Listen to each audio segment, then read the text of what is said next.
নমস্কাৰ নিউজ নাওৰ ষ্টুডিঅ'ত মই শ্ৰীমন্ত মাধৱ বৰুৱা চাওঁহক কি আছে আজি আমাৰ সংবাদ যোৰহাটৰ ৰজাবাৰী যুৱক সংঘৰ উদ্যোগত অনুষ্ঠিত হৈ যায় এখনি সম্বৰ্ধনা অনুষ্ঠান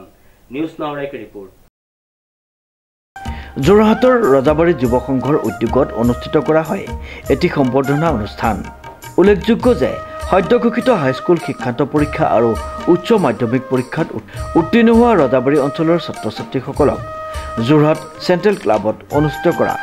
এটি বিশেষ অনুষ্ঠানত সম্বৰ্ধনা জ্ঞাপন কৰা হয় ৰজাবাৰী যুৱ সংঘৰ লক্ষ্য এই যে অনাগত দিনত আহিবলগীয়া পৰীক্ষাসমূহত শিক্ষাৰ্থীৰে উত্তীৰ্ণ হৈ যোৰহাট তথা অসমলৈ গৌৰৱ কঢ়িয়াৰ অনা ছাত্ৰ-ছাত্ৰীসকললৈ এনেদৰে অনুষ্ঠান আয়োজন কৰিছে